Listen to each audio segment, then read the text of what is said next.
আমাদের খবরগুলি নিয়মিত দেখতে চ্যানেলটি সাবস্ক্রাইব করুন ও বেল আইকনে ক্লিক করুন। শ্রী লক্ষণ বেরা জুয়েলার্স, খাঁটি সোনা এবং সঠিক দাম। কাকদ্বীপ পূর্ব বাজার পোস্ট অফিসের সামনে, দূরভাষ 03-210-255-046। এলপি জুয়েলার্স, শুভ সময় সব সময়। দক্ষিণ 24 পরগনার অন্যতম প্রাচীন বাড়ি বসুবাড়িতে। এই বাড়ির দুর্গাপুজো অনেক প্রাচীন, সুতরাং আমরা এখন বসু পরিবারের সদস্যদের কাছ থেকে জেনে নেব এই বাড়ি সম্বন্ধীয় নানান তথ্য ও পুজো সম্বন্ধীয় নানান তথ্য। প্রাচীন মুড়াগাছা পরগনা তৎকালীন সময়ে ছিল জলা জঙ্গলে ভরা।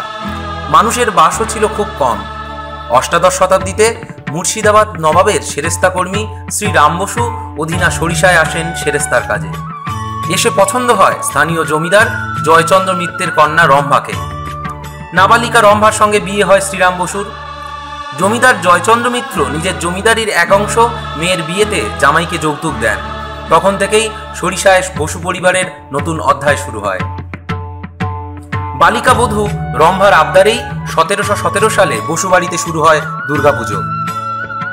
এই বাড়ি সম্বন্ধে আমরা কিছু তথ্য ইতিহাস জেনে নেব।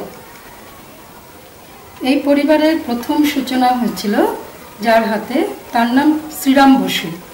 শ্রীরাম বসু প্রথম জীবনে মুর্শিদাবাদের নবাব সরকারের দপ্তরে কাজ করতেন। পরে দক্ষিণ 24 পরগনায় কাজের সূত্রে চলে আসেন।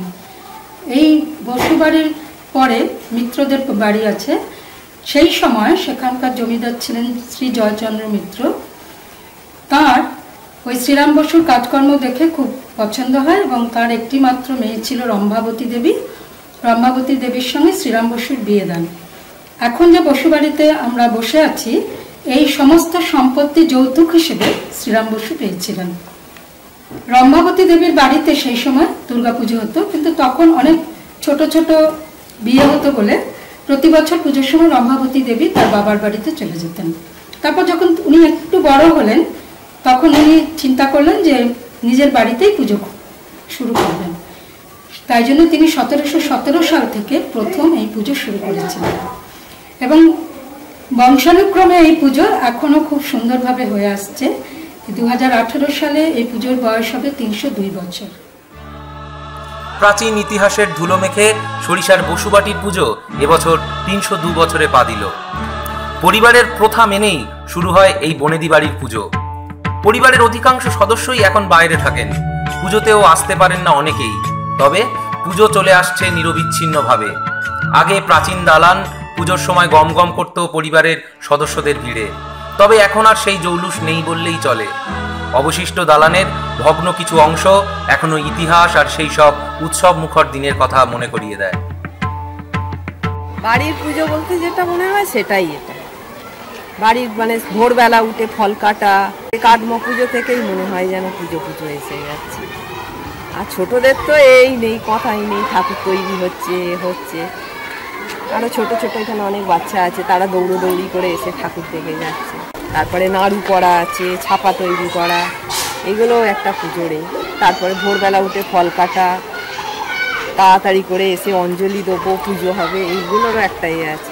আমি এখানে 15 বছর আছি। 15 বছরই আমি এখানেই একদম পুজোর সঙ্গে পুরোপুরি খুব আনন্দ, মানে সব কিছু মিলিয়েই খুব আনন্দ। মানে তাড়াতাড়ি করে রান্না করে নিই, এসে আবার বিকেলবেলা আরতি দেখবো, সেটাও একটা আরও কোথাও যাই না, এখানেই থাকি। মানে পুজো কটা দিন আপনাদের ভীষণ ব্যস্ততার মধ্যেই কাটে। ভগ্ন অবস্থায় পড়ে রয়েছে সেই সমস্ত প্রাচীন গৃহগুলো। কি মনে হয় বৃষ্টি? হ্যাঁ, একদম চারিদিকে ইতিহাসের ছোঁয়া। মানে দালানের পিছন পাশে মানে পুরোটাই ভগ্নাবশেষ। ইনফ্যাক্ট আমাদের এই বসু পরিবার থেকে সদস্যরা বললেন এখান থেকে অনেকে ইটও নিয়ে গেছে, পুরো ইট। তো এই ব্যাপারগুলো সত্যি একটা ইতিহাস জড়িয়েই রয়েছে বাড়িটার সাথে। ইনফ্যাক্ট এটা খুব ইন্টারেস্টিং, মানে আমার তো তাই মনে হয়। আর এছাড়া মিস তো অবশ্যই করবো যে এই পুজোটা এইভাবেই চলতে থাকুক, এরকম সুন্দরভাবেই চলতে থাকুক।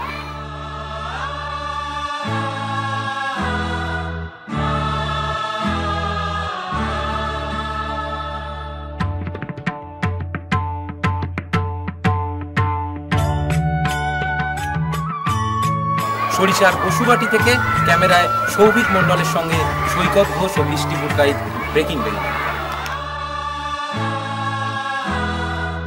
আপনাদের পুজো নির্বাচিত হতে পারে ব্রেকিং বেঙ্গল মহাপুজোয়। যোগাযোগ করুন 9874747497 ও 9563674143 এই নম্বরে। সহ নিবেদনে computer world, Diamond Harbour girls school road, Nabadurga gift collection, Kakdwip state bus stand, liberty, Bijoyganj বাজার, Lakshmikantapur, nursing home and diagnostic centre, জুমায়নস্করহাট, Ritwika licence point, Diamond Harbour criminal court, জ্যোতিষী Sukanta Haldar chamber, Fatepur Falta, licence point, criminal court road, Diamond Harbour, doctors nursing home, new town, Diamond Harbour,